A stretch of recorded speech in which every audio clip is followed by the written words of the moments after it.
Hello. So, very good morning to all. Good Good morning, morning, sir. sir. Very good morning.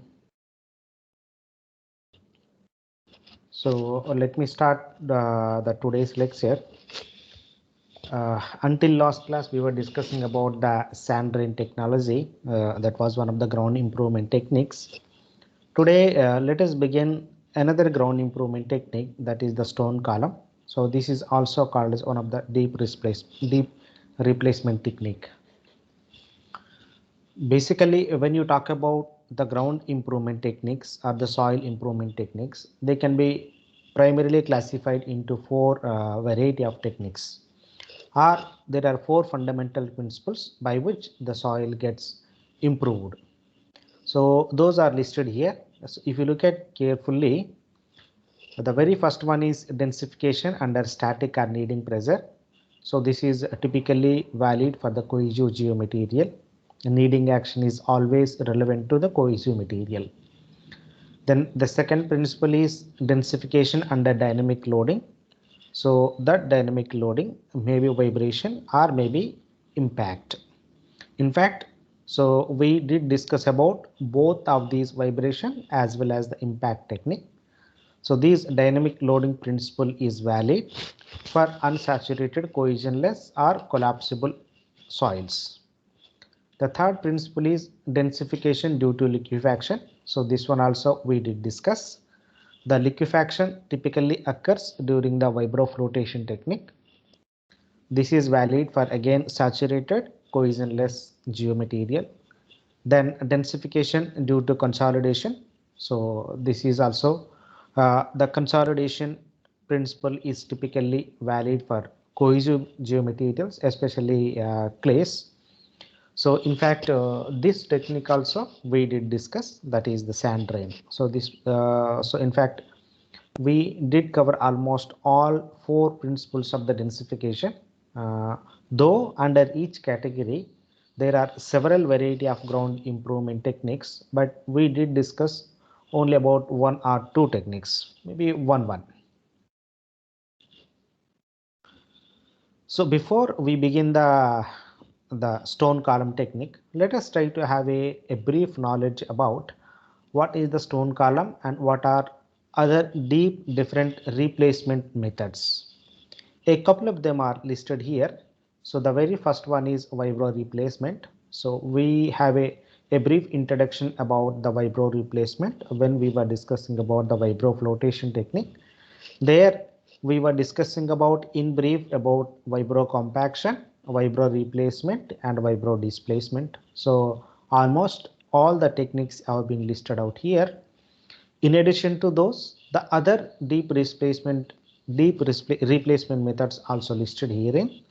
The vibro replacement. So this technique mostly used for cohesive soils with undrained shear strength higher than 15 kilopascals. So these numerical values are the most important to decide what kind of a technique is appropriately suitable for that soil condition. So you must understand why the selection of a technique is related with the strength of the soil mass. So unless otherwise you understand this one, you may face a bit difficulty in selection of the appropriate ground improvement technique, especially when you discuss about deep replacement techniques. So vibro replacement technology mostly used for the cohesive soils with undrained shear strength higher than 15 kilopascals, then effective up to a depth of 10 to 15 meter. Then the same vibro method, if it is used for the cohesionless soil like a sand, then this is called as a vibro compaction. The next is vibro replacement method. So this also briefly we discussed, suitable for insensitive cohesive soils with undrained shear strength ranging from 15 to 60 kilopascals. So here we used to install vibro concrete columns. So the picture of vibro concrete column is shown here. Then vibro concrete columns are most suitable for very soft clays and organic soils that may not provide sufficient lateral confinement to the soil columns. Now, if you look at carefully, the undrained shear strength of the soil has been shown for the validity of each and every technique. Now, what is the significance of this undrained shear strength? So, if 15 kilopascals of undrained shear strength or 15 to 60 kilopascals of undrained shear strength, if a soil is exhibited, then how it is helpful or beneficial to selection of a particular ground improvement technique. So let us try to understand. First of all, as the strength is very low, what does primarily it indicates? What is the 15 kilopascals indicates and what is this 60 or other values of the indicates? So they basically indicate how soft the soil it is primarily. The more is the softness, the least is the confining pressure exhibited by that particular soil. Okay, so this is the very fundamental. Now, if there was no confining pressure exhibited by the soil, then just imagine when you are going for the deep replacement technique, how, let's say,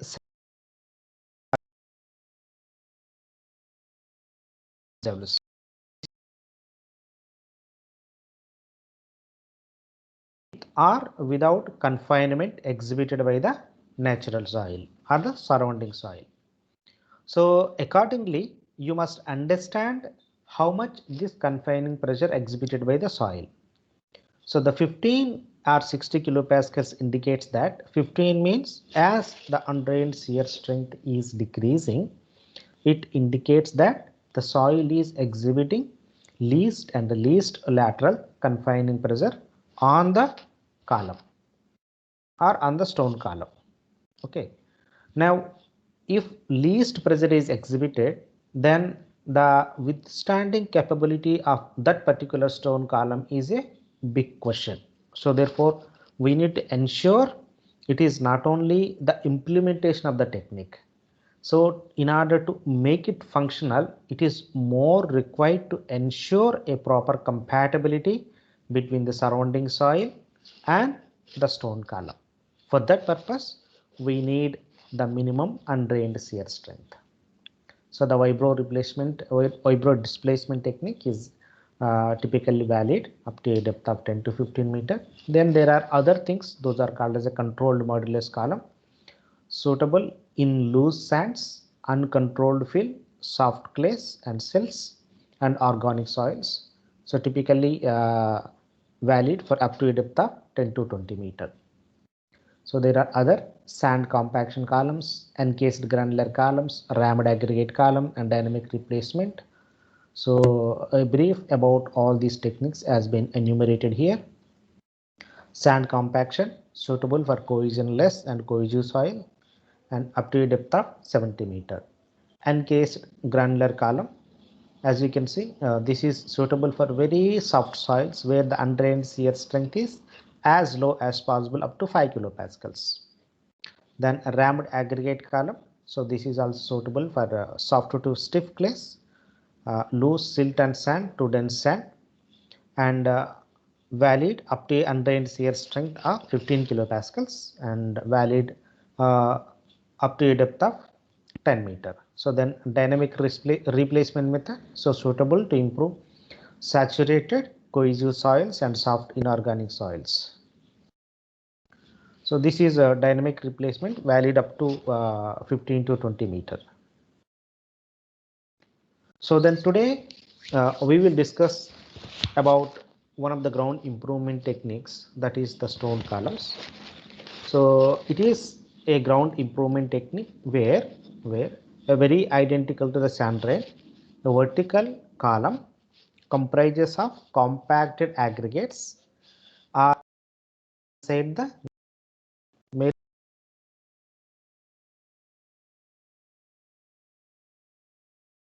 improved shear resistance due to higher strength and stiffness.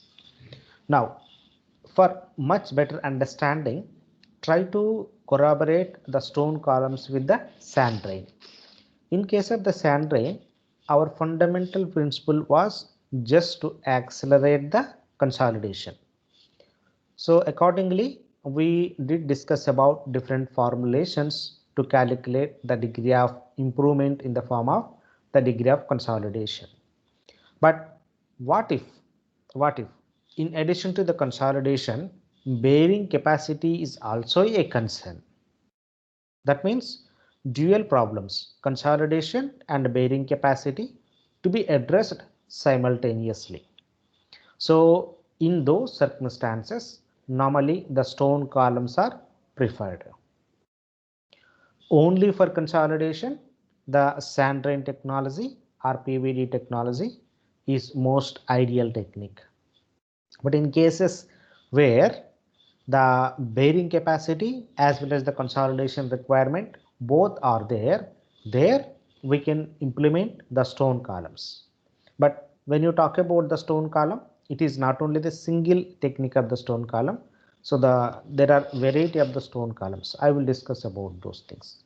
But the very fundamental is the fundamental thing that as a geotechnical engineer you must understand is, if your concern is only acceleration of the consolidation, go for the PVD technique. If your concern is acceleration of the consolidation together with the bearing capacity, then go for the stone column. So the construction is quite simple and cost effective. So you follow the identical steps that has been followed for the sand drains. So these are advantages of adapting to the stone column ground improvement technique. There is an increase in the bearing capacity, reduction in the settlement, improvement in the stability, acceleration of the consolidation. So increase in the resistance to liquefaction and lateral load, increase in the shear resistance, so on and so forth. So these are all advantages because of the stone column. So this is the picture of the stone column, as you can see here. So a hole is made into the ground and the same hole is filled with the aggregates. Those are stones. But when they fill, they are compacted to a high density, a high degree of density, so that it become a perfect compacted mass. But however, one can expect two things. These are the stones, and relatively the stiffness of this stone material Relatively, the stiffness of these stone materials is substantially higher than the soft clay. Soft clays. So because of this contrast in the stiffness of the aggregates as compared with the soil, so the stone columns could able to bear more and more loads. So this is the additional benefit of going to stone columns. Now, when you go for the stone columns, the porosity of the aggregates is much higher. That is, the aperture size is higher. So therefore, the permeability is also quite high, because as we witnessed in case of the sand drains, the permeability of the sand is 1000 times greater than the clay soil samples. So in fact, the same is true in case of the stone column also. The permeability is much higher than the soft clay. So therefore, it can accelerate the consolidation process simultaneously bearing the superstructure loads. So the stone columns are classified into three types based on the stiffness of the material that you are going to use. Flexible columns, so these are stone columns and sand compaction columns. Then rigid columns, then semi-rigid columns as shown here. So flexible columns typically made of the stone material or the sand material. Rigid columns made of the concrete, because the concrete is very rigid. Then semi-rigid, whatever the material which falls in between the flexible and the rigid, so those are called as a semi-rigid. One of the semi-rigid stone column is geosynthetic encased column. So this is typically called as geosynthetic encased granular column. So this falls under typically semi-rigid column. So in absence of the encasement, so here you have to understand about the encased. So to make a distinction between the encased and no encased, so you have to understand here. So this is encased geosynthetic column. So this is the typically concrete pile. So this is typically the stone column.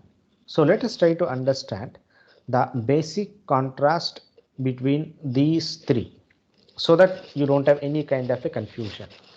First, let us take the pile. Pile means this is a concrete pile which is installed or embedded into the ground. Now the second thing is we were talking about the stone column. Stone column means a hole is made into the ground and into it stone aggregates are filled and compacted to the desired degree, and thereby we make a column that is called as the stone column. But when I fill the aggregates into the hole, I'm not providing any kind of a lateral support all along the walls of the borewell. So therefore, there is a possibility that if I during the compaction there is a lateral displacement of the aggregates, So meaning thereby, for example, if I make 100 millimeter diameter borehole, during the compaction it may be expanded to either 150 or 200 millimeter because of the lateral displacement of the stone aggregates. Now suppose that happens because there was no confinement provided to the borehole walls. No confinement. Now what if I provide a kind of a confinement and then place the aggregates and later compact the aggregates? That is called as a encased geosynthetic column, as you can see here. So this dotted line is a geosynthetic material. So we are encasing the aggregates into the geosynthetic material. That's why it is called as an encased geosynthetic stone column. Now, the fundamental distinction between the conventional stone column and encased one is, if the soil did not support any kind of a lateral resistance at all, then we go for the encased geosynthetic column. But if there is marginal lateral thrust exhibited by the soil, then we go for the stone columns.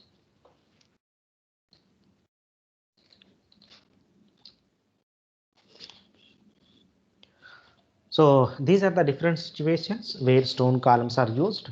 As I told you, the stone columns are preferred when there is a dual problem of consolidation acceleration and the bearing capacity. So typically in case of the tank foundation, where there is a substantial amount of load, and because of that load there is a excessive consolidation.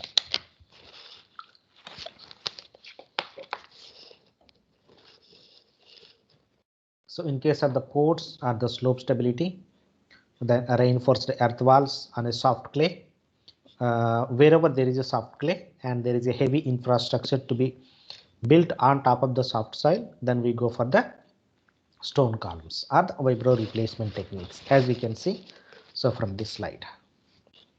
So these are some guidelines about the suitability of the stone column. So any soil type that does not respond to vibration alone is a candidate for stone columns. Typically clays, they will not respond to vibration at all. So in those cases, so the stone column technique is valid. So these soils include silty and clayey sands, silts, clays, and some layered soils where damping of vibrations occurs. So not suitable for sensitive clays and silts. So here sensitive clays means where the sensitivity is greater than 4. So cohesive, mixed and layered soils generally do not densify easily when subjected to vibration alone. So suited for widespread loads, soils having low to medium bearing capacity, stone column technique found economical and faster in construction. This is what I'm saying. Effectively used for large area stabilization. So these are some important points about the suitability of the stone column. There are other important points also. So the method by which the stone column is built is the vibro replacement. The principle is the hole jetted into the soft fine grained soil, and again the same hole is backfilled with the compacted gravel, basically coarse aggregate, not a sand. If it is a sand, it is called as a sand compaction pile. If it is a stones, then that is called as a gravel column or the stone column. So suitable for soft clays and alluvial deposits. and effective treatment depth up to 20 meter. Then material required, gravel or crushed rock. Then equipment required is vibro float. The properties of the treated soil, this we have seen already, and special advantages, that is accelerated consolidation, then increase in the bearing capacity, both. So this gradational curve gives some more information. So when to select the vibro compaction and when to select the vibro replacement. So there are different zonations that we can observe from this gradational curve depending upon the soil type, say gravel, sand, silt, clay. So it is clearly shown. So for most of the coarse grain soils, say gravel, compaction is ideal.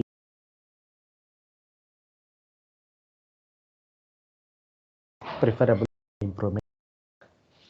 So we have also seen in case of the vibro flotation technique, the technique may not be suitable if the soil contains fines contained more than 12% or clay content of more than 2%.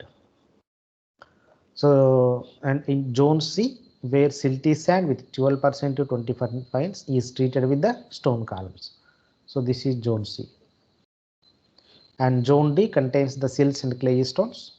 So in those cases, only vibro replacement is most suitable. So this is also some guidelines about the suitability of the stone column technique. Sands with less than 5% fines, so excellent. Sands with less than 12% fines, excellent, but there are some remarks. So in case of less than 5% fines, excellent, but rather use vibro compaction or dynamic compaction for cost reasons. So grain size curve very steep, high carbonate or mica content. So if the sands with less than 12%, it is excellent, no other remarks. Silts, the suitability is good, clay very good, and sensitive soils method it is not applicable.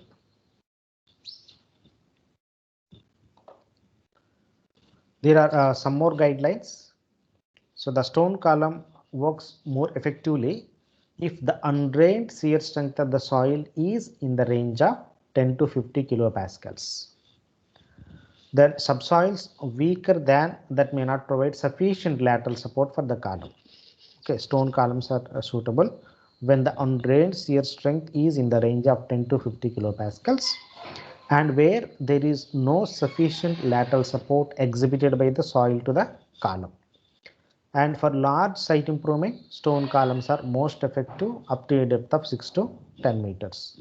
In fact, they will go for even deeper depth, but as you go deeper and deeper, there are other problems that we encounter. So that we will also discuss about those problems.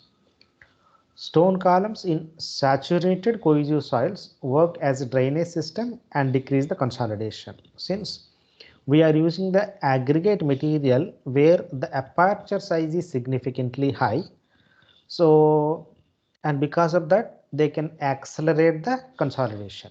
So at the same time, because of the contrast in the stiffness, they could able to bear higher amount of the superstructure load. So lateral expansion of the due to ram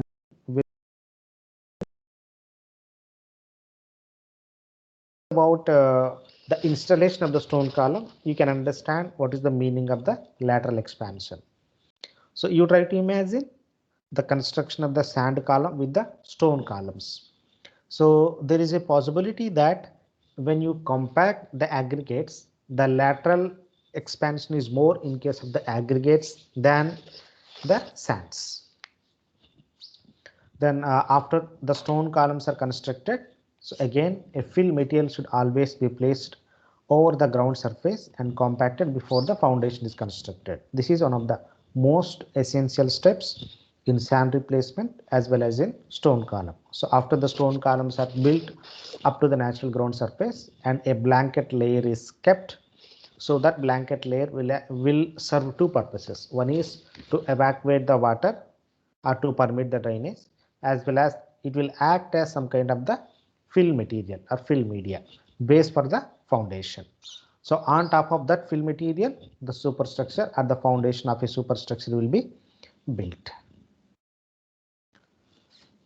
So the mechanism of the improvement, it's basically the densification, reinforcement, load bearing, stress distribution, and drainage. So these are the fundamental principles by which the stone columns improve the ground. Densification happens because of the accelerated consolidation. Reinforcement means, so this is we are embedding the aggregates into the soft soil. Basically, if you provide any kind of aggregates into the soil, that is called as a reinforcement phenomenon.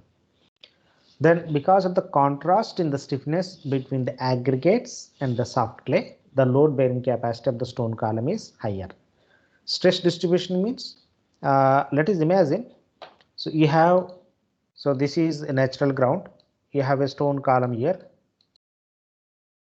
So this is stone column and this is the natural soil. Stress distribution, when a load is applied,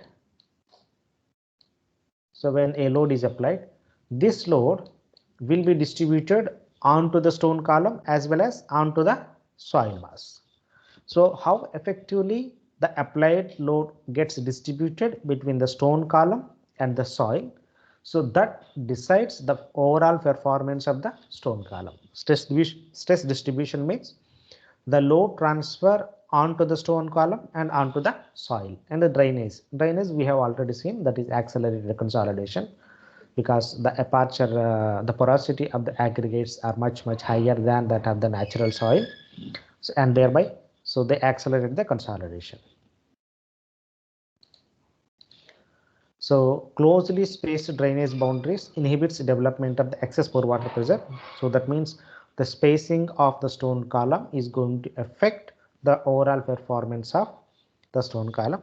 The basic principle of densification is rearrangement of the particles into denser state. So that happens because of the accelerated consolidation process. So when there is a densification, the obvious consequence is increase in the strength, increase in the modulus, increase in the stiffness, increase in the resistance to liquefaction, decrease in the permeability, so on and so forth. Everything can be anticipated. So these are some benefits. Stone columns are technically and potential economical alternatives to deep foundations. So because just imagine you want to build a foundation with the pile foundation and you want to build a foundation with the stone columns.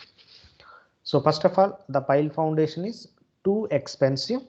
The second thing is there are hell lot of problems with the pile installation and hell lot of problems with ascertaining the pile alignment, so on and so forth.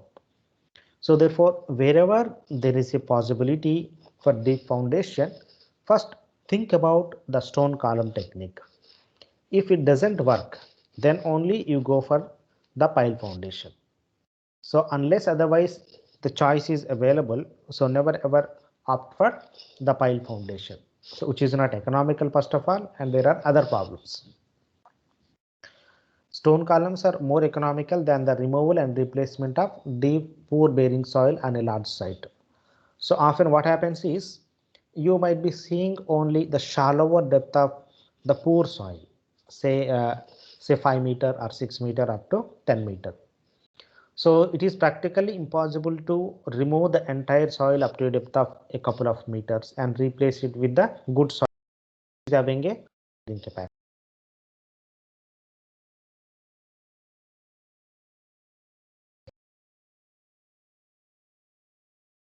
Structure does not vibration techniques such as dynamic compaction, deep blasting, or piling. So this is one of the important point, because often we may have to adapt the ground improvement technique in the localities where the surrounding structures might get impacted because of the vibration energy. So where there was no vibration is allowed at all, so in those circumstances we can go for the stone columns. This is also one of the important point. So where time is critical to the project, that is, so you want to accelerate the consolidation very quickly and at the same time improved bearing capacity, then we go for the stone column technique, because we also understood from the previous class when we did discuss about the sand rain. So if you go for conventional 1D consolidation, it takes years of time to achieve desired degree of consolidation, but the same can drastically be reduced to from years to months when you go for the sand column or the sand rain technique or the PVD technique. So the same can be accomplished when you go for the stone column technique as well. Stone columns provide a vertical drainage path for excess pore water pressure dissipation and thereby accelerate the consolidation. So with vibrofluotation, differential settlements are often in permissible limits. So as you are embedding so many number of stone columns over the large area, the possibility of the differential settlement is quite low, because almost whole lot of the load is borne only by the stone columns. So these are some case studies where the stone column technique is widely implemented. So here we can see. So this is one of the offshore site in Chennai. So NTECL power plant Chennai. So where they want to go for construction of the cooling towers. So they put 9 lakh meters of the vibro stone columns. So this is the cross section of the stone column.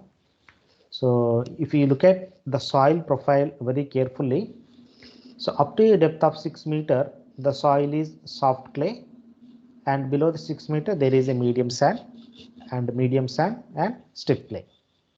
So the stiff clay is at a depth of 14 meters. So then they want to build the cooling tower for ash dikes and other ancillary structures on top of the soft clay, as you can see from this picture. So the only alternative is going for the stone column technique. So this is one important thing is here the requirement is 2. When you talk about the is a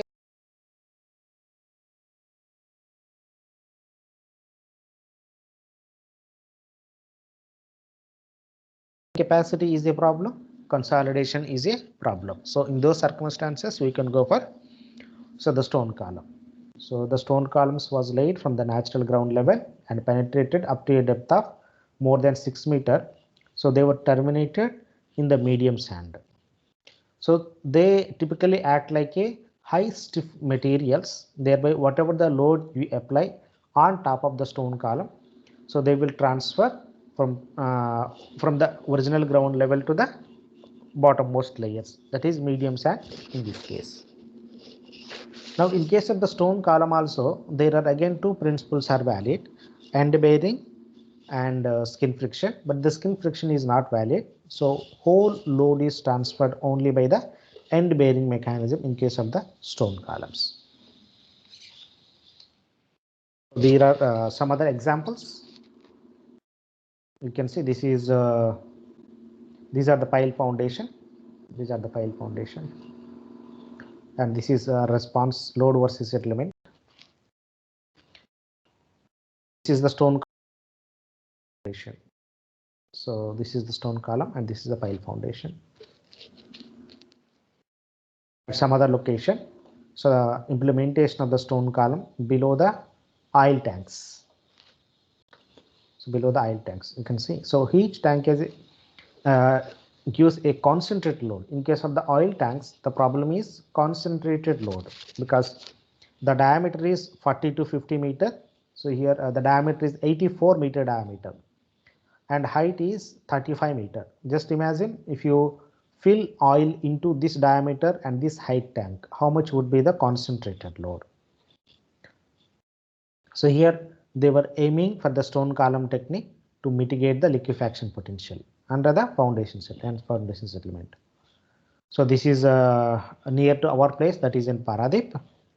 So hoping they put 6 lakh meters of the vibro stone columns, foundation for 50 numbers of tanks, oil tanks. So this is the profile of SPT before and after implementation of the stone column. So this is at Cochin for slope stabilization for berthing structure and foundations for the container terminal, as you can see here. So if you look at carefully, so most of the structures are at offshore places. So this is a Pipavav shipyard, Gujarat. So this is the schema. This is a picture of a shipyard. So where the stone column technique has been implemented, shown here. So these are all stone columns. So where on top of the stone column, so they are using the huge cranes for unloading from the vessels. Then in terminal Mumbai, you can see the original ground condition from this photo, and these are the cranes with vibro floats for installation of the stone columns. Going to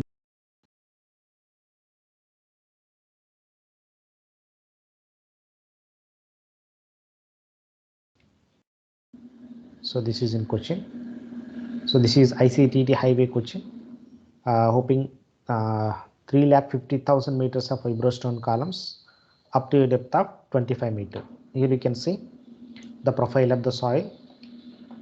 You can see quite a different values of the SPT from natural ground level up to a depth of 30 meters, where the SPT values are 4, 3, 3, 5, and it increased up to 12, 12. Okay, so you can see they got a reasonable value of the SPT when the depth exceeded 20 meter. So therefore they install the stone columns up to a depth of 25 meters. So those are a few case studies where the stone column ground improvement technique was implemented. So this is about the installation of the stone column. The construction of the stone column involves creation of a hole in the ground, which is later filled with the granular fill or stone sand mixture and compacted to the required strength. So there is a granular blanket on top of the stone columns. So this could be of clean, medium to coarse sand with 70 to 80% relative density. So the minimum thickness of this blanket layer shall be 0.5 meter. It should be more than that. So then we can go for two variety of techniques for construction of the stone column. The very first one is vibro compaction method. So when we talk about the vibro compaction or vibro flotation method, so when we talk about the vibro flotation, either we can go for the wet top feed method or dry bottom feed method. So then ramming. So alternative, we can go for the ramming technique. Ramming, this is a very crude method, ramming. So this is for the aggregates. These are the specifications of the vibro float: length 2 to 3 meter, diameter 0.3 to 0.5 meter, and mass is 2 ton. So these are the different steps. Vibro displacement top feed method. So first driving of the vibro float up to the desired depth,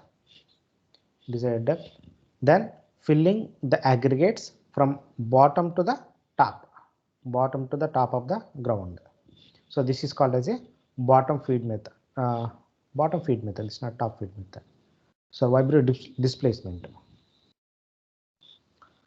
So this is the finally constructed stone column. So this is vibro replacement. So this is the fundamental principle of the vibro replacement. So you can see, so this is the surrounding soil and this is the stone column. So vibro replacement typically refers to the wet top feed method, in which water is used to aid the penetration of the poker vibrator. So in vibro displacement, no water is used, and in vibro replacement, water is used for advancement of the borehole.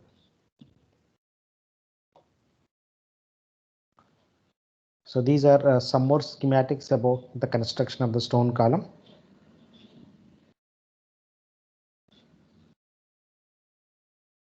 Some more pictures. Wet top feed method. wet top feed method, and this is the finally constructed the stone column.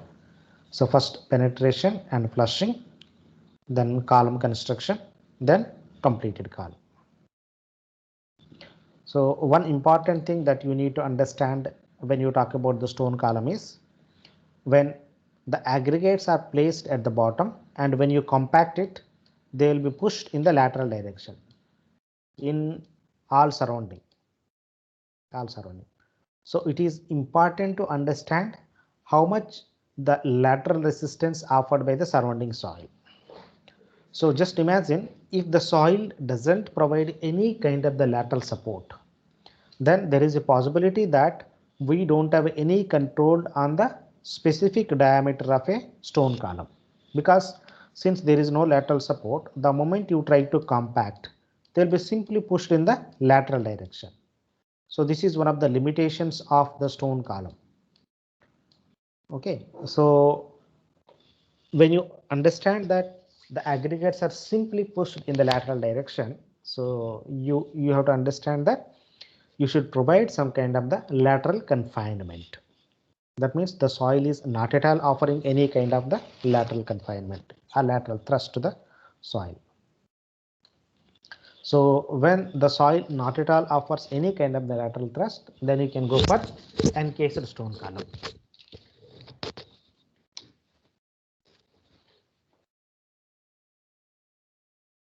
So these are some more pictures. Dry bottom feed method. So as you can see here, so this is one of the classical example of stone column in layered soil. So how the diameter changes depending upon the soil type. So in soft layer and very soft layer. So the difference between the soft layer and very soft layer is when you go for very soft layer, the lateral resistance offered is quite low. Although you are imposing similar amount of action pressure compaction the soil. So therefore, in case of the or in the layer of very soft soil, so the diameter was more because it was laterally expanded all surrounding. So therefore, the diameter of the stone column in very soft layer is higher.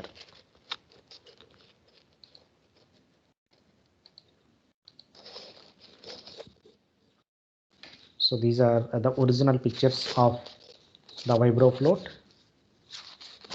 You can see the feeding of aggregates from the top of the borehole.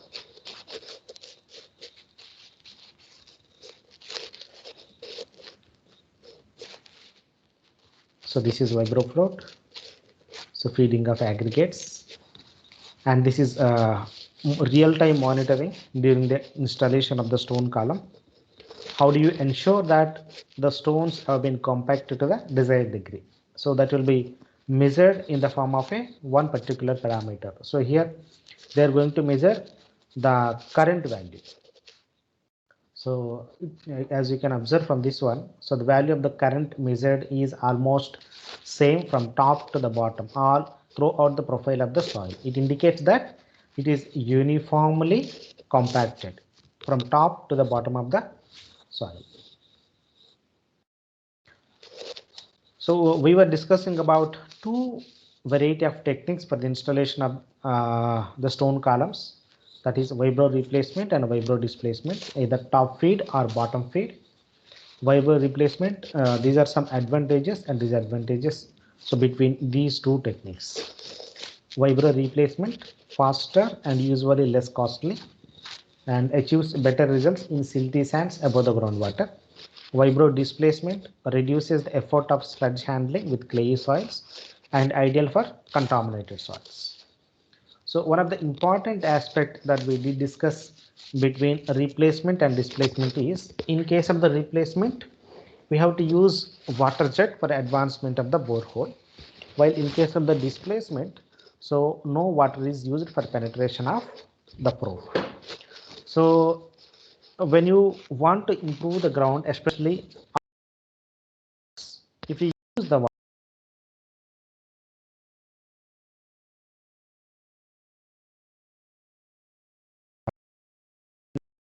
or when mixed along with the soil, the water becomes the contaminated water. Then where do you throw that contaminated water? It's a big problem. So therefore we have to go for alternative to replacement or alternative to use of water. So in that case, then we can go for the vibro displacement. So this is a ramming method. This is manual method. So ramming is an indigenous method. So this is our own proprietary. So developed in India. So here ramming means something like your SPT method. So where you can see this is a baler or some kind of the heavy weight.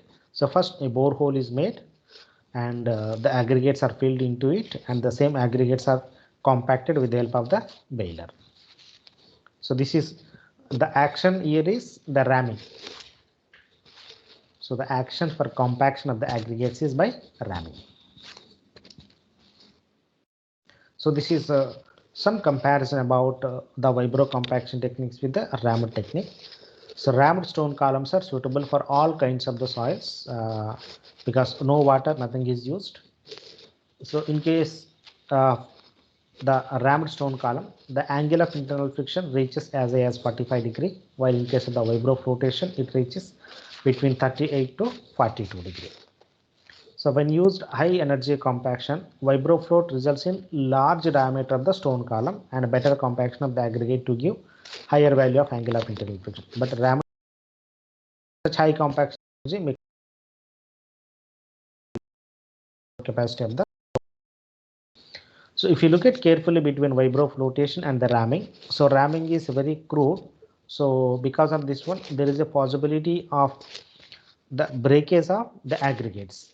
While in case of the vibro flotation, we use vibration energy for displacement of aggregates in the lateral position. So therefore, the kind of energy is different in case of the vibro float. There was no possibility of the breakage of the aggregates. So there is only the possibility of the compaction or interlocking phenomenon. Yeah. So let us come to the most important one. So that is load transfer mechanism. So but before I begin the load transfer mechanism, so let me take a couple of questions. If you have anything related to understanding the fundamentals of the stone column.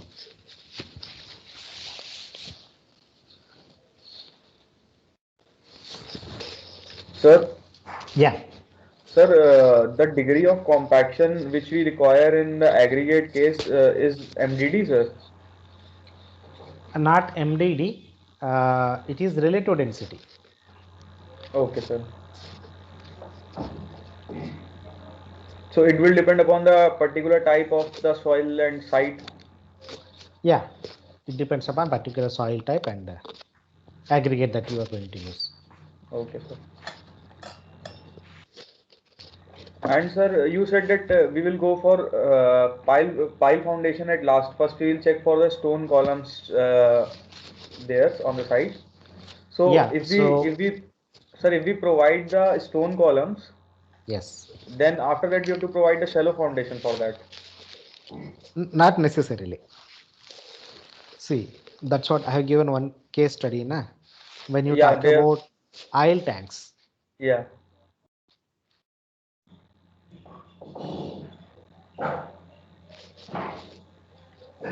So in case of the oil tanks, it is a concentrated but substantial intensity. So in those cases, we must go for only deeper foundation or the pile foundation. But the ground improvement could be one of the alternative to pile foundation. If you want to go for the pile foundation, you require first of all huge amount of time. Second, very expensive, and faster construction can be achieved. So if we have to give the pile also, it will reduce the number of piles. Not no, because again the piles here we have to go for the pile group. Okay, so that is another concern. And in case of the pile, we should relatively get the what do you call hard stratum at shallow depth, because how long you will rely on the frictional. if you rely on the frictional component, so then you need to go deeper and deeper. So pile foundation, normally say wherever the stone column technique is failing, then you can go for the pile foundation. For example, the typical validity of pile foundation is say 10 to 15 meters. And behind 15 meters, it is practically impossible to retain the stone column height. You cannot maintain that stability within the stones. So there we have to go for pile foundation only. There we don't have any alternative. You have to go for pile foundation. And if we found that this stone column is suitable for some site, Yeah, then we can provide the stone column and go for shallow foundation. obviously. Okay, sir. Now, And sir, you said that side friction is not considered in case of this stone column. stone column. Why, sir? Because see, first of all, under what circumstance we go for the stone column? When the soil could not able to offer any kind of a lateral resistance. Yes, sir. So if it is not offering the lateral resistance, then where is the possibility of the side friction? There should be Okay. some adhesion between the stone column and the clay. Na? Yes, yes. Okay.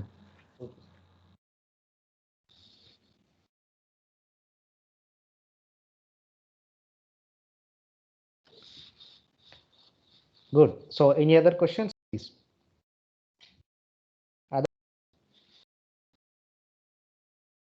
Will this stone column behave as a pile foundation? I mean, deep foundation. Yeah. More or less like a pile foundation. So if we provide stone column at any site, Mm. uh, it may not be necessary to provide any foundation for the superstructure, right? No, true. Means just imagine if it is a shallow foundation, then we still have to go for the footing. In case of stone column also. Yeah, in case of the stone column also, because these stone columns, they will transfer the load from above the ground to the hard stratum. Okay, but how it differs is, say for example, there is an oil tank. So you can directly place the oil tank on a pile foundation directly, but on the ground, what you do, first you install the pile, then there is a pile cap, and this pile cap will act as a foundation. Okay, so we provide one blanket layer also, na? So won't that be act as Pile an cap. pile cap? Yes. So there is a blanket of layer that will act as a pile cap. But on top of that also, again, you need to provide some kind of the mat foundation or the PCC bed or something you have to provide, depending upon the Okay, foundation type, whether it is a shallow or deep. okay, sir.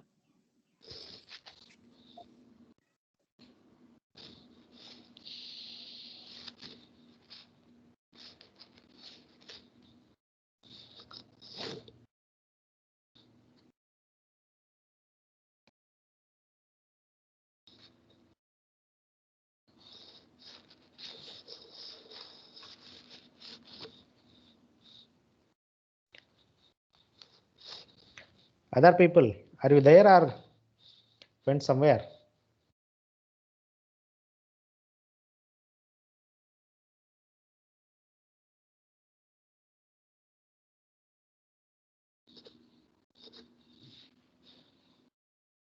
Sir, Yeah. sir, do we also do the grouting to fill the internal voids of the stones? No. If you do the grouting, then it won't accelerate the consolidation. The grouting is an entirely different technique. Grouting.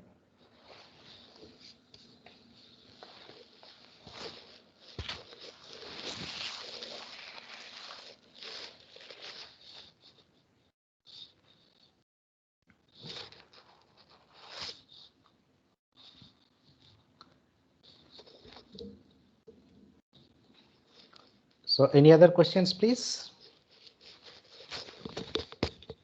But is it clear to you all how the stone column is constructed first of all?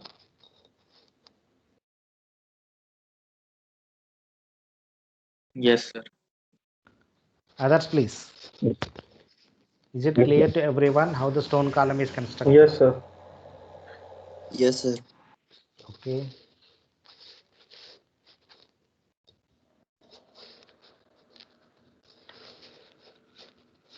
Okay, so let me talk about now the design and other aspects of the stone column. So among them, as I told, so when you talk about the stone column, so there are the two fundamental things that we normally address. The very first one is the acceleration of the consolidation. So that in detail we did discuss during the sand rain. So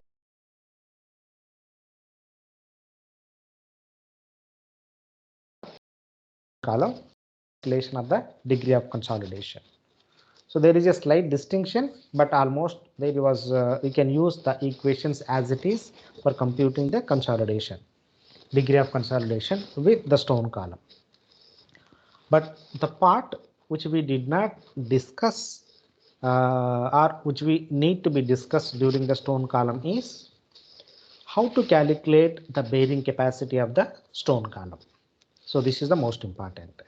So for this purpose, and the another important point is, as you can see, so fundamentally, so this is the stone column and this is the soft clay. Now stone column means very stiff material and this is a very soft clay. So therefore we can obviously anticipate a contrast in the settlement between the stone column and the soft clay. So stone column obviously will undergo a few millimeters settlement because these are the aggregates. While soft clay could able to undergo huge or significant amount of the settlements. As we did understand, it could be 100 millimeter, 200 millimeter, even up to meters. This soft clay can undergo the consolidation.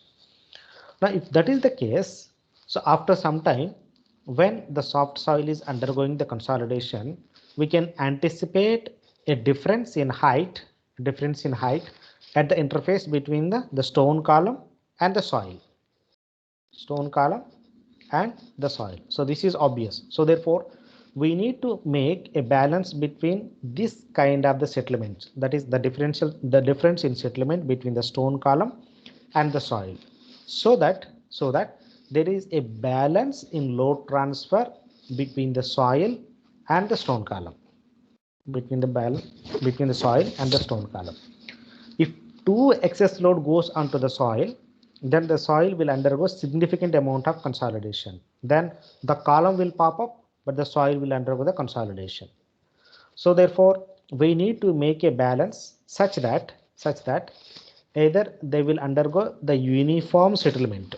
Like for example, if the column undergoes 100 millimeter settlement, the soil will also undergo the 100 millimeter settlement, depending upon the proportion of the load between the soil and the stone column. So to understand that one, the people have assumed two variety of conditions. One is equal strain rigid loading and equal stress flexible loading. As you can understand from this, the first is equal strain, that is SS, the consolidation settlement or the settlement is remain same stone column of soft. But to achieve equal strain, there should be distinction in the loading condition, that is delta sigma S and delta sigma C. So delta sigma C should be substantially high, while delta sigma S designates load on soil, C designates load on column. So there should be contrast in the loading pattern if you are ensuring the uniform settlement. On the other hand, if you are ensuring the uniform load, then you should ensure non-uniform settlement. So you can choose one of these conditions depending upon the analysis type. So equal strain exists under rigid loading, that is rigid footing. Then equal stress exists under flexible loading, that is tire pressure. So there is since there is a contrast in the loading between the soil and the column, this is defined by a specific parameter that is called as a stress concentration ratio, which is defined as the stress on the column to stress on the soil. So the ratio of delta sigma C by delta sigma S is called as a stress concentration ratio. Stress concentration ratio. So this is the first parameter that is defined in case of the stone column. So now another mechanism is you try to understand the unit cell method. So this is what we have done in case of the sand rain also. That is something like the zone of influence or the equivalent the diameter. So here you can see with lateral displacement and without lateral displacement. So when you make a contrast in the loading pattern, then we assume that there was no lateral displacement of the column. But if the loading condition is same or if the loading condition is dissimilar, then you are allowing for the lateral expansion. You can say unit cell without expansion with expansion. So then when you are allowing or not allowing the lateral expansion, then how to calculate or understand the stress strain behavior. So this is typically defined in the form of a strain. So the strain is defined as load upon the elastic modulus. So here in this case, instead of the elastic modulus, they defined as in the form of a constrained modulus of the column. Both are same, only terminology is different. So constrained modulus of the column, constrained modulus of the soil. So the strain is nothing but the load on the column by modulus, or which is equals to again load on the soil by the column. So depending upon one-dimensional and three-dimensional cell, so they may be equal or they may not be equal. You can see the stress concentration ratio under 1D condition, where there is no lateral displacement, can be defined as load on column by load on soil, or the elastic modulus of the column by the elastic modulus of the soil, because stress concentration is defined as load on the column by load on the soil. While when you allow the lateral displacement, then the principle of the perfect ratio is not valid. So then in that case, the strain is defined as something in a different way. That is delta sigma Cz, that is in the z direction, minus that is Poisson's ratio. So multiplied by stress in the x direction plus stress in the y direction divided by the strain. But what we can understand from this is when you do not allow the lateral displacement, so we can maintain the proportionality in Young's modulus. But in case of the three-dimensional where you are allowing the lateral deformation, then we don't allow this proportionality. So 3D is not equals to EC by ES. The same is evident from this schematic diagram. So from these two, we can say that the stress concentration in case of the three-dimensional is less than the stress concentration of one-dimensional.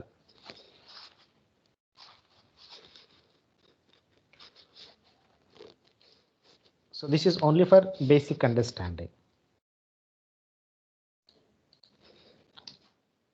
Then let us try to understand how to calculate the load or the stress concentration ratio. So here I have taken two conditions. So there is a total load, that is sigma z is applied, and sigma c is the load beared by the column, and sigma s is the load taken by the soil. Other parameters like Young's modulus or the elastic modulus of the column material and elastic modulus of the soil. Then I have taken some the unit cell. So where the inner circle indicates the zone of the diameter of the stone column, and outer square indicates the equivalent area or the zone of influence area. So it is assumed not in circular, the zone of influence area, it is in square. So the different parameters are defined herein. Delta sigma z is average vertical stress applied on the composite foundation. Composite foundation means which includes stone column plus the soil. AE is influence area, or also called as a effective or tributary area of the stone column. Effective, or this is nothing but the zone of influence, you can understand. Delta sigma S, vertical stress on the soil. Delta sigma C, vertical stress on the column. AC is cross-sectional area of the column. Cross-sectional area of the column.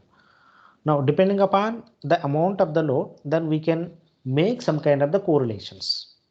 So, under rigid loading,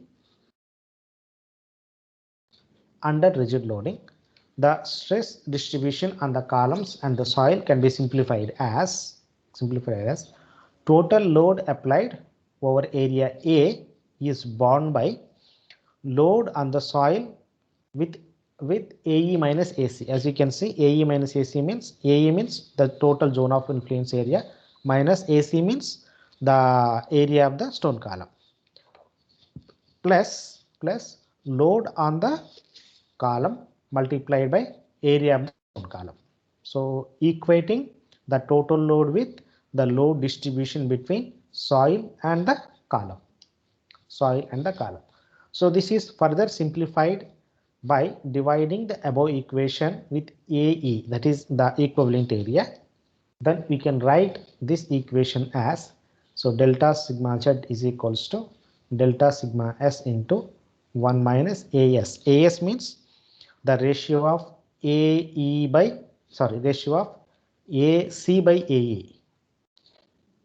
So this is, so if you divide AC by AE, then that is defined as A delta sigma A.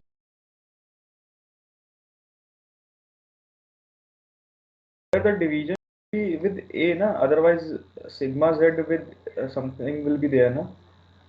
Here AE and A are same. If you look at carefully, your A is nothing but, Okay, sir. Okay, sir. okay, only, yeah. So then considering the stress concentration ratio, which is defined as load on the column divided by load on the soil.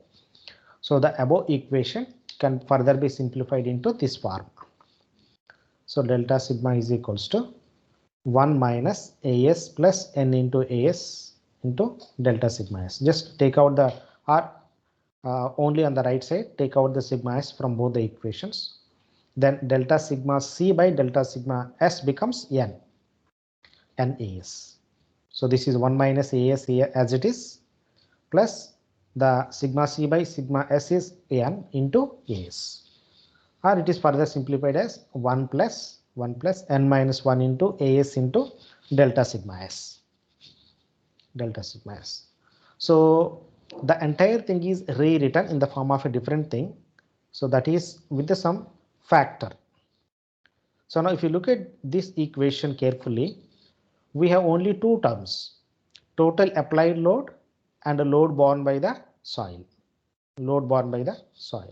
So this 1 plus N minus 1 into AS is defined with some other factor that is called as a stress reduction factor. You can see, so delta sigma S is equals to mu into delta sigma Z. So this I have taken to other side.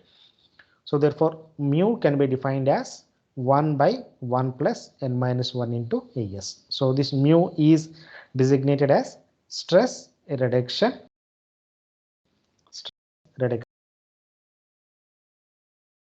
Simple equation, we can the load borne by the soil is a part of the total load applied. So that's what we arrived at. So based on this simplification,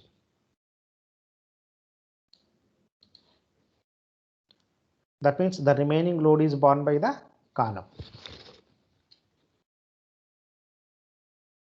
So now in terms of the strains, so assume the deformation of the column and the soil are one dimensional and equal. So then the deformation of the column is equivalent to the deformation of the soil, which is nothing but the total deformation. So then this is the equation we have seen. So from the previous equation, so if you divide with the strains, Then earlier we have written in the form of a stresses, but the same equation can be rewritten in the form of a strains. If you divide delta sigma by Z, then what we will get is the Young's modulus. So it is if it is total, then it is called as a equivalent modulus of the composite foundation. That is E equivalent, and ES is the elastic modulus of the soil, and EC is elastic modulus of the column, and AS is nothing but the area replacement ratio, or it is a ratio of AE by AC, or AC by AE. Sorry, it is the ratio of AC by AE, as we have seen in the previous slide. Then further simplification of this one. So this is equivalent Young's modulus is 1 plus n minus 1 into AS into Young's modulus of the soil. Young's modulus of the soil. So if we know the elastic modulus of the soil, we can determine how much amount of the load is borne by the soil. And if you know how much amount of load is to be applied in the soil, then you can calculate accordingly. So both these equations are used to calculate how much load to be borne by the soil and how much load to be borne by the column, so that there is a equal strain on the column and on the soil. There is an equal strain on the column and on the soil, so that everything settles uniformly. Everything settles uniformly. Now another important aspect about the stone column is, so since we are talking about the bearing capacity, then how do you ensure that the installed stone columns able to bear the same amount of the load? So to ascertain that one, then one has to conduct some kind of the load test. This is a very similar to the plate load test that you studied in case of the shallow foundation and the pile foundation. So from the load test, we can determine the ultimate load bearing capacity and the settlement of the single column with reasonable accuracy. So the minimum factor of safety is 2.5.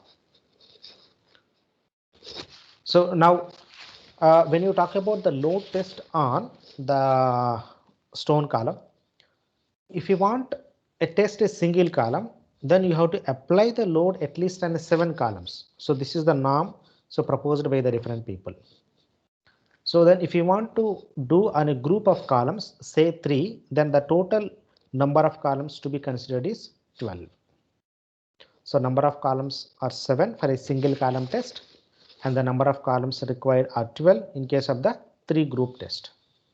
So, and the test is very similar to your plate load test or pile load test. You have to apply the same thing. You can see this is setup. Same cartilage method is used for plate load test, and the same method is used for the testing of the stone columns. Then ultimately we arrive at the load versus settlement. So these are the different steps enumerated, which are very identical to the plate load test. So this is cartilage. This is a dead weight, so placed on top of the stone column. So here one real life example: 400 tons of load on 4 meter by 4 meter, so approximately 250 kilopascals in terms of the stress. So this is the pattern to be considered if you want to do a test on a single column. So you have to install total 7 number of columns if you want to test only 1. Similarly, if you want to do a test on 3 number of columns, then you have to install total 12 number of columns. So this is the pattern for conducting load test on 3 group of stone columns. This is the schematic showing the plate load test on the single column. So as I repeat, so the procedure is remains same. Then these are some norms about the acceptable settlement criteria. Single column, the acceptable settlement is 10 millimeter to 12 millimeter. Group of column, 25 millimeter to 30 millimeter. So once you are achieving the 10 or 12 millimeter and the load corresponding to that particular settlement is taken as the safe bearing load for single column. So in case of the 3 columns, so the load corresponding to 25 or 30 millimeter is taken as the safe bearing load. So that is in case of the 3 columns. So then these are the load versus settlement graphs for different variety of the soils. So this you can see, this is on gravel pyre and this is unreacted. So there are some observations. For isolated columns, the shape of the stress strain curve becomes more brittle compared with the untreated ground. So treated ground and untreated ground means when the test is conducted before and after the treatment.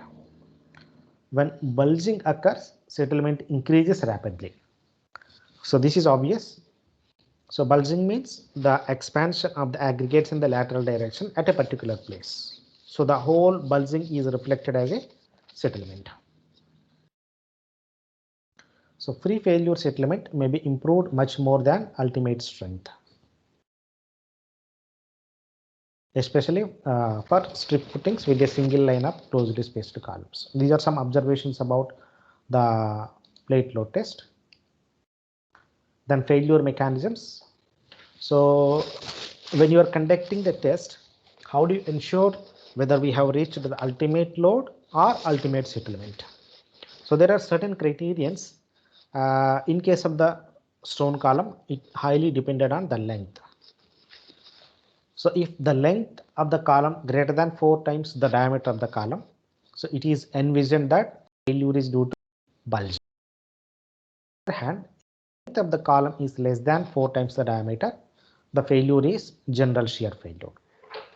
So if the bulging is too much, then the settlements are high. So if there is no bulging, then it is general shear failure. So these are the two variety of failure mechanisms. One is bulging failure, next is general shear failure. So columns experience less bulging when the loaded on an area greater than its own. So this is also important point. So on what area you are applying the load during the plate load test? Is it strictly confined only to the area of the stone column, or is it expanded all surrounding so that the load is transferred part onto the column and part onto the soil sample? So this is some failure modes of the stone column. Type of the stone column, end bearing or the free floating, type of the load on column, and passive resistance of the tributary. So these are the 3 fundamental factors that affect the failure modes of the stone column. One is type of the stone column. So whether it is end bearing or free floating.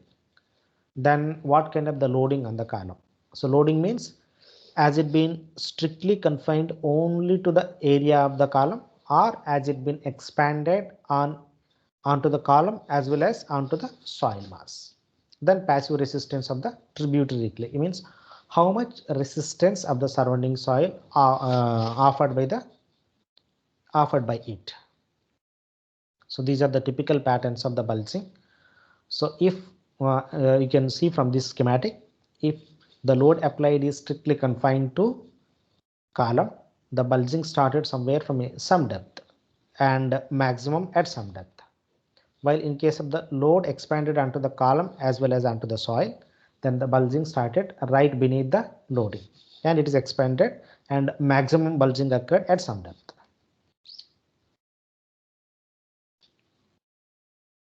So these are other failure modes of the stone column in homogeneous soft layer. So you can see this is the long column where load is only on the stone column and the maximum bulging occurred at a depth of 2 times of the diameter, and bulging started at the ground surface but ended at a depth of 4 times of diameter of the stone column, and the firm stratum is available relatively at deeper depth. On the other hand, a stone column is the shallower depth, short column with rigid base where the hard stratum is available at relatively shallow depth. So in this case, it is general shear failure. So now it is clear to you. In the previous slide, I was talking about the bulging failure when the length is greater than 4 times the diameter. So that is the long column. So the shear failure where the length is less than the 4 times of the stone column. So that is shear failure. So the same thing can be witnessed from these two diagrams. So this is the end, this is the typically end bearing, and this is end bearing plus side friction. So this is called as a floating stone column. Floating stone column. But failure mode is some kind of the punching. So neither shearing nor bulging, but it is some kind of the punching. This is in case of the floating column, the failure is by the punching. So in case of the long column, the bulging is due to the punching failure. So there are some other observations. What if the soil comprises of the soft as well as the other layers, as you can see here. So this is the first figure, very soft clay or silt and followed by the soft clay or silt. So here general shear failure. And in the second case where thin very soft layer contained at the local, as you can see in this case. So a very soft layer is embedded between little stronger layers, that is soft clay above and soft clay below.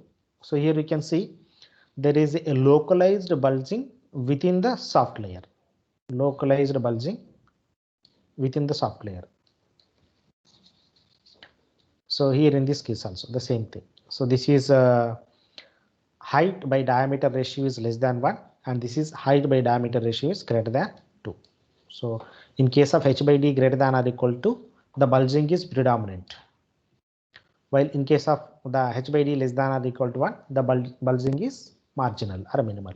So in case of the thick very soft layer, local bulging failure. So this is also local bulging failure. So these are also the things that one has to anticipate. So when you deal with the stone columns, there is a possibility. So this is some design consideration for selection of the backfill material for construction of the stone column. So there is a suitability ranking, the suitability factor. The same factor we did discuss about during the vibro compaction technique also. The suitability defined as nothing but 1 into square root of 3 by d50 square plus 1 by d50 square, d20 square plus 1 by d10 square. So typically related with the percentage, the diameter of the particle. And this is a ranking system. If the suitability value is 0 to 10, that particular material is excellently suitable as a backfill material for construction of the stone column. If it is 10 to 20, good. 20 to 30, the applicability is fair. 30 to 40, applicability is poor, and greater than 50, just avoid it. And these are some other guidelines. So since PVD, we were discussing about what could be the ideal pattern so that the performance of the PVD or the sand drain is highest. So here also we can go for a variety of the patterns. You can go for either rectangle or a triangle or radial. So these are the 3 variety of patterns available in case of the stone columns, and different parameters also defined here. DC is the diameter of the column, AC is area of the stone column, AS is the zone of influence. So S1, S2, these are the spacings. S1, S2, these are the spacings. So depending upon a particular pattern that you are adopting, then the spacing can be related with the equal area. That is, in case it is 6 times of S square. In case of the square, it is 1 S square. And what should be the diameter of the column depending upon the soil type and equipment that you are considering for the installation of the stone column. So in case of the sand compaction column, with casing, then 0.6 to 0.8 meter. Stone column, a vibro probe if you are using for installation of the stone column, then we can go for 0.5 to 1.2 meter diameter of the stone column. So rammed aggregates, ramming method, auger and rammer, we can achieve a diameter of 0.7 to 0.9. Vibro concrete columns, same vibro flotation technique, that is vibro probe, and we can construct a stone column of 0.5 to 0.6 diameter if it is a soft, and 0.6 to 0.9 meter if it is head and base. Then controlled modulus column, we use reverse plate augers. The typical diameter is 0.3 to 0.5. And geosynthetic encased column, closed casing or open casing with auger 0.7 to 0.9 meter. So this table gives a clear understanding about the typical diameters of the various columns. Say it is a stone column or the sand compaction column or rammed aggregate column or vibro the concrete column or controlled modulus column or geosynthetic encased column. So you will get a fair idea what should be the typical diameter and what should be the installation method that you should adopt. There is no standard or a prescribed guideline for design of the stone column. So different people have evolved different procedures to determine the bearing capacity, to determine the strength, to determine the spacing, so on and so forth. So I try to compile the information from the different sources. So it is up to us how much we can able to take. So this is another correlation prepared by Nayak. He tried to relate shear strength with the diameter of the stone column. Diameter of the stone column. So based on, he understood that the diameter depends on the strength and consistency of the soil. It is obvious. Energy of compaction and diameter of the poker with fins of the vibro float. So these are the three factors fundamentally that are going to affect the diameter of the stone column. Then accordingly, he tried to propose a correlation between shear strength versus capital D by small d. So capital D is the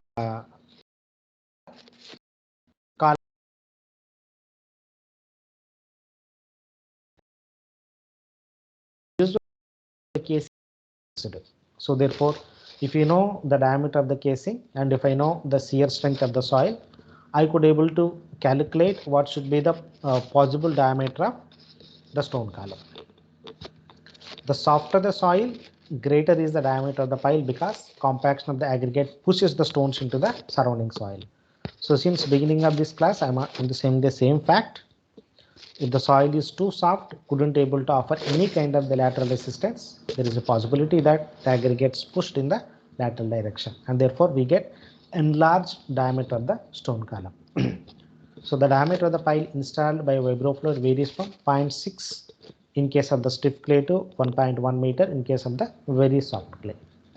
So when used a rammed technique, the installed pile diameter is about 20 to 25% more than the initial diameter of the borehole. So these are some guidelines which can be used to exactly determine what would be the typical diameter of the stone column.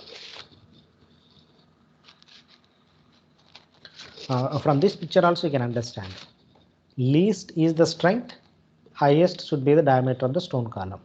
Highest is the strength, least is the diameter of the stone column.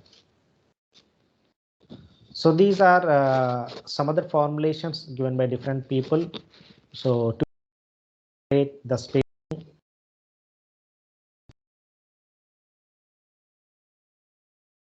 rectangular arrangement. So there are some guidelines also in case of the triangular grid pattern.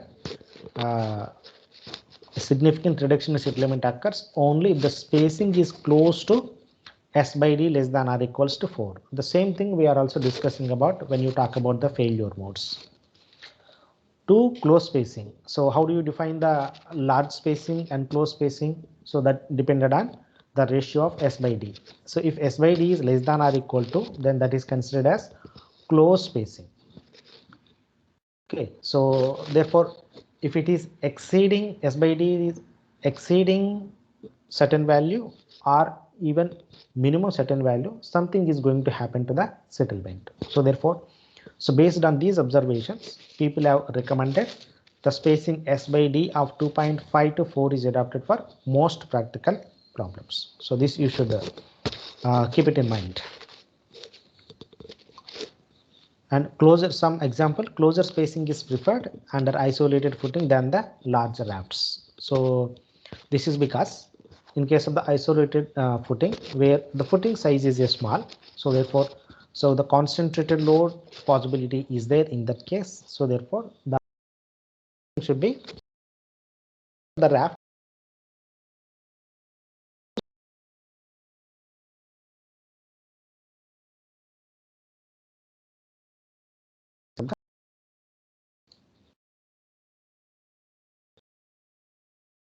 Another calculation given by other people. So this is Greenwood in the year 1970. So he proposed a relationship between stone column spacing versus settlement of the treated ground to settlement of untreated ground. So first you need to calculate what would be the settlement of the untreated ground. Then you need to calculate what would be the settlement of the treated ground. And if you know this ratio, then depending upon the shear strength of the soil, as you can see, this hatched portion indicates the strength envelope of the soil to be improved. The lower bound is 20 kilopascals, the upper bound is 40 kilopascals. So meaning thereby the stone column is ideally suitable if the undrained shear strength of the soil lies in the range of 20 kilopascals to 40 kilopascals. That was his conclusion. That can be conclusion made from this graph. And depending upon the strength and depending upon the ratio of the settlement, you can pick up what should be the spacing, the column spacing for that particular soil type.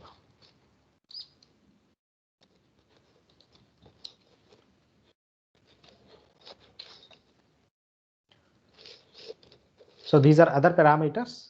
So there is another important parameter. So that should be calculated to compute the settlement or the load, the bearing capacity on the stone column is area replacement ratio.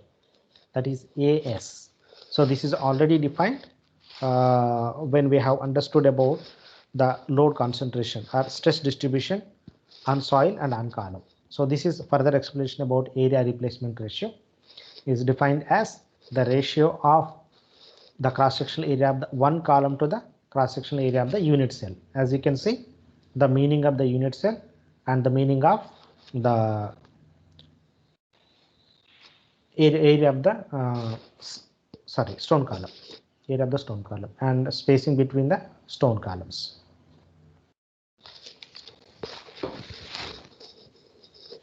So this is further related with the radius and spacing, where R is the radius of the stone column radius, and S is the spacing.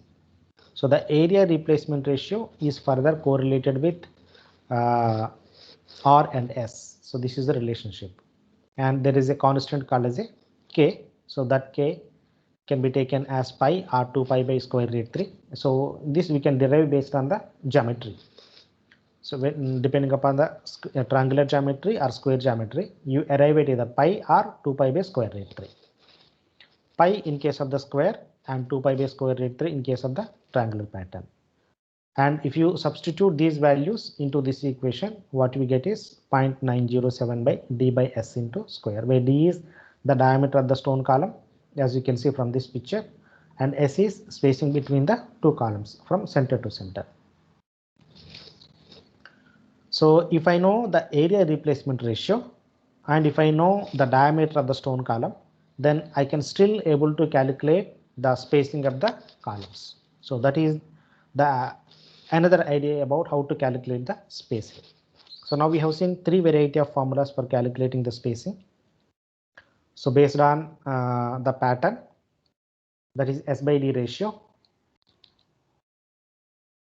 Yeah, based on the shear strength, we can still calculate the spacing or diameter of the stone column. So then based on the ratio of the settlement and the shear strength of the soil and based on the area replacement ratio, we can use, depending upon the known parameters, any of the method to calculate the spacing. Or if the spacing is fixed, Then how to calculate the bearing capacity. So these are further information about the depth of improvement and area of the improvement. So these are self-explanatory. So the technique is ideally suitable up to a depth of 5 to 15 meter and area of improvement. So it that means the zone of influence. So just go through all these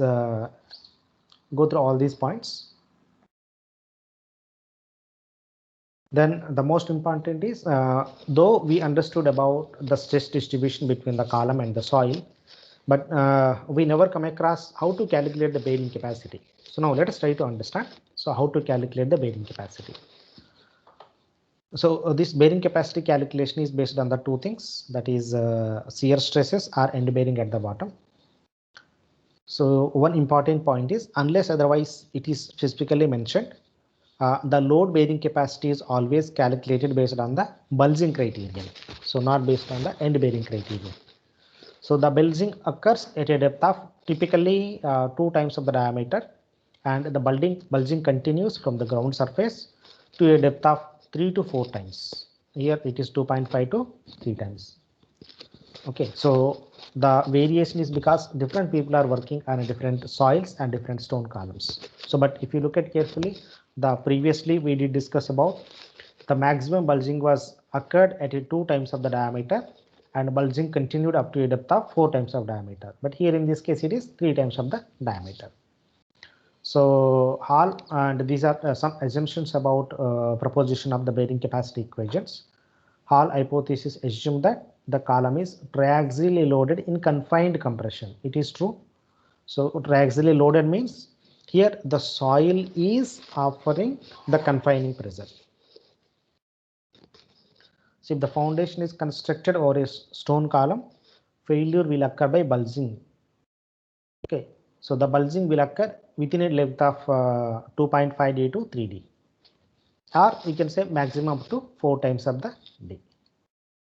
So these are the analysis that is included, this proposed by the Browns in the year 1978 to calculate the load on the soil and the load on the column. So this is based on the general shear failure. So all different terminology is self-explanatory. The entire analogy of derivation is very similar to the shallow foundation. So only difference is here the additionally lateral load, that is the sigma R, comes into the picture, which otherwise everything is remained same. The failure plane is 45 plus pi by 2, but here the pi is of the granular column, not of the soil.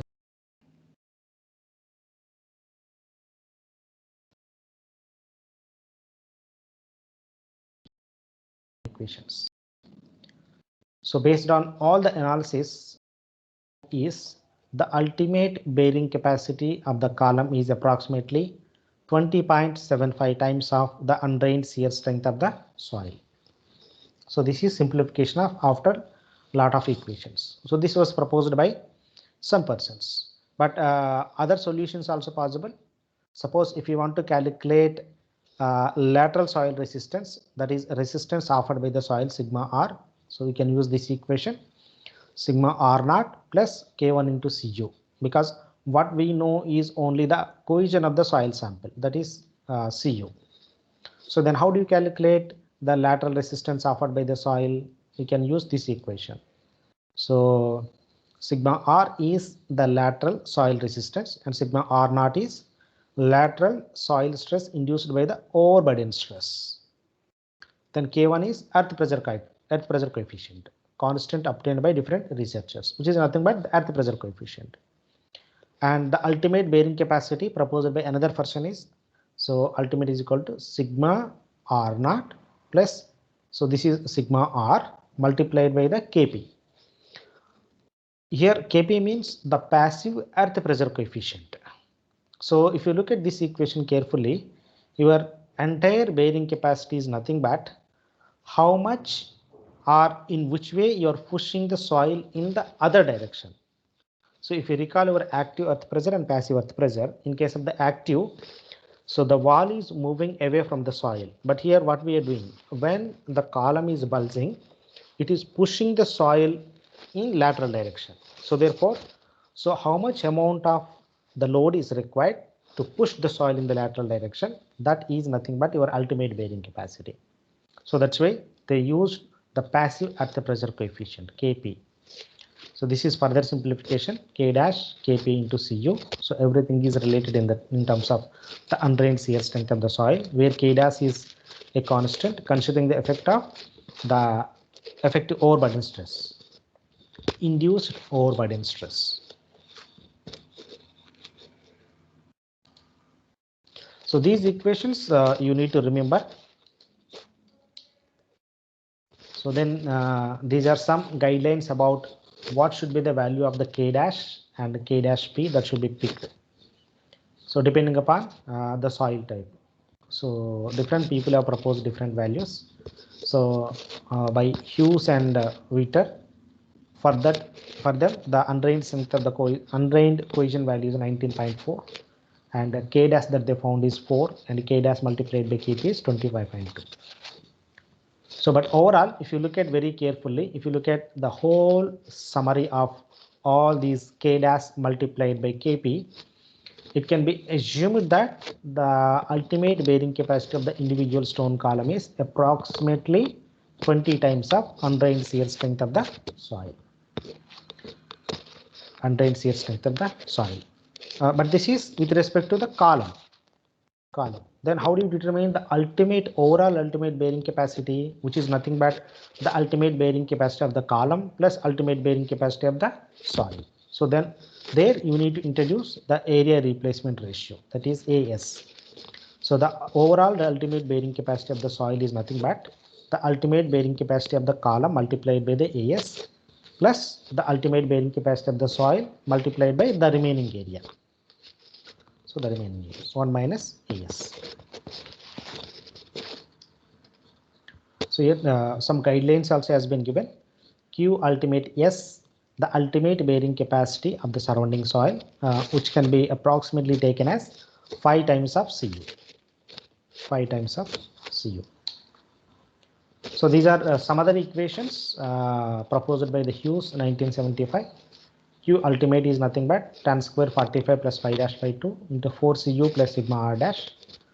And this is ultimate bearing capacity and this is ultimate load. Simply multiply the QU with the area, pi by 4 into d square.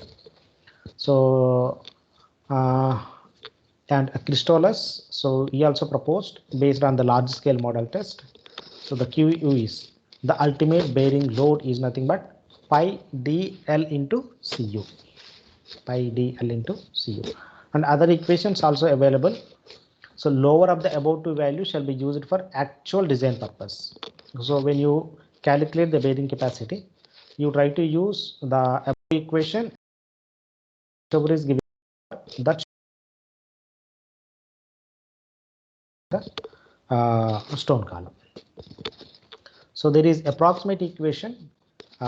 This is limiting, but there should be minimum amount of load that is called as a limiting load on the stone column. So that can be calculated as 25 Cu divided by the factor of safety. This gives a limiting load on the stone column, or the allowable vertical stress on a single stone column. By any means, it should not exceed 25 Cu by the factor of safety. Have they given any factors? Okay, factor of safety. So that's what all about how to calculate the bearing capacity. Then let's come to the settlement. So these are some guidelines about the calculation of the settlement. So in case of the settlement, so it can be done in two ways: stress reduction method or improvement factor method. So in case of the stress reduction method, one of the consolidation factors, that is MVS, coefficient of volume compressibility, or this equation you are familiar when you did deal with the consolidation. The total settlement is nothing but MV delta sigma into H. where MV is coefficient of volume compressibility and delta sigma is induced overburden stress, and H is the thickness of the layer that you are considered. Okay, so the same equation is valid for computing the settlement when you go for stress reduction method. However, in case of only consolidation, MVS we are going to obtain from the consolidation experiment. But in case of the stone column, the same MVS is correlated to the elastic properties of the material, as you can see here, elastic properties of the material. So use these elastic properties, compute the MVS and substitute in this equation and calculate the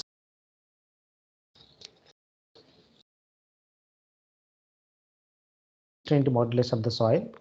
MVS is defined as the 1 upon ds, that is the constraint modulus, but this is not exact definition, it is only relation. So ds can be calculated based on other parameters. These are the empirical equation.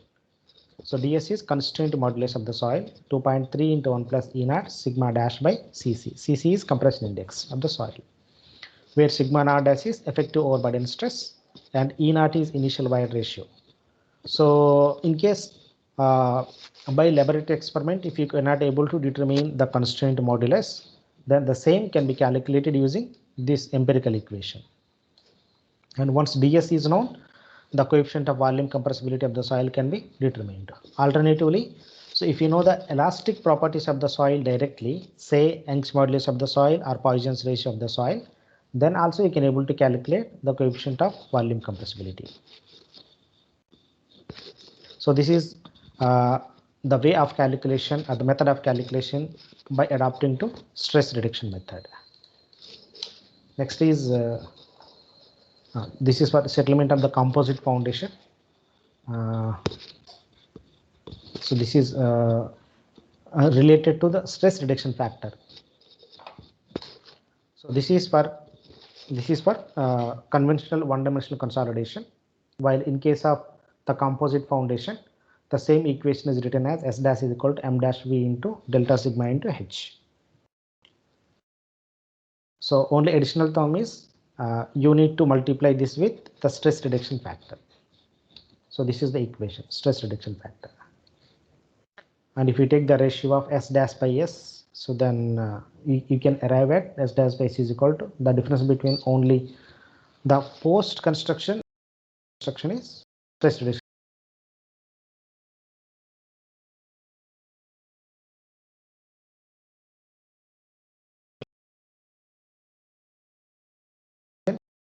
A similar form of equation we have seen when we did discuss about the load distribution between the soil and the overall load. So the same thing is valid in case of the settlement calculation.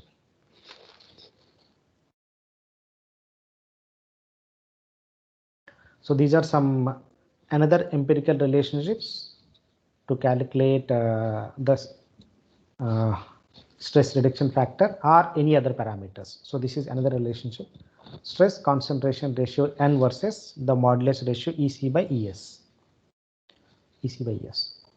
So how to calculate the stress concentration ratio based on the elastic modulus ratio, because the EC and ES values can easily be calculated or determined in the laboratory, but the stress concentration ratio is always prevails in the field condition.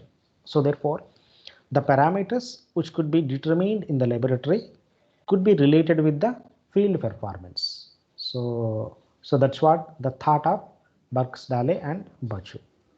And the same thing is put forth in the form of a empirical correlation. So based on that, he has also suggested the typical stress concentration ratio for granular columns under rigid loading varies from 2 to 4. For embankment loading, it varies from 1 to 2. So these are the two important findings. For granular columns, the stress concentration ratio varies from 2 to 4. And for embankment, it varies from 1 to 2. So this is improvement factor method. So this I will discuss maybe in tomorrow's class. So I will stop it here only. So if you want to ask 1 or 2 questions, you can do so.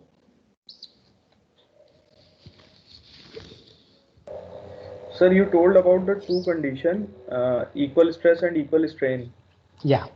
Sir, in equal stress condition we are able to elements?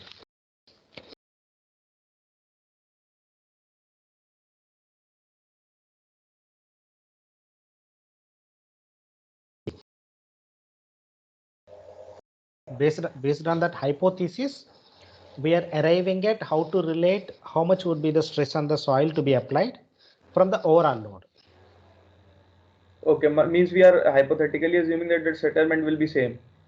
Yeah, see, for example, you want to apply some delta sigma load on the stone column plus soil. Yes, sir. Okay. Now, what should be the proportion between the column and the soil? Can it be 10-90 or 20-80 or 50-50 or 60-40? We don't know. Okay, means if the value came same, then we can say it will be equal stress.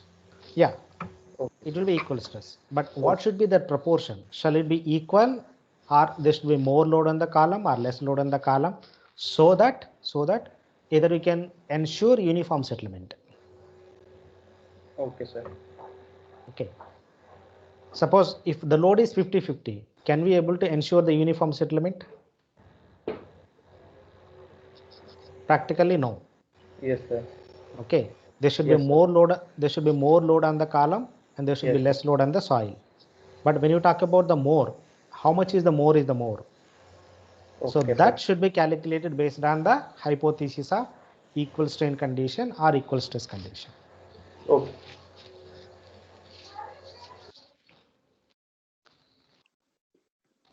Sir, in the load test, Yeah. what is the use of other 6 columns in single load test? They provide lateral confinement. If there is no lateral confinement, then the behavior of that particular stone column is not reflected. Okay, so it is mimicking the lateral confinement basically. Yes, yes, yes. Okay, sir. Because that is the reality, na? Yes, See, sir. when you improve the ground, you are going to have so many number of stone columns. Yes, sir.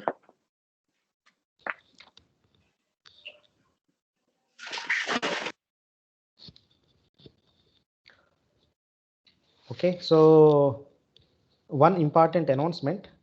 I want to take some 2 additional extra classes because last Friday I was unable to take my class.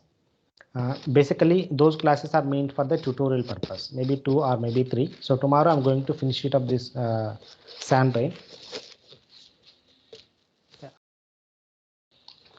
So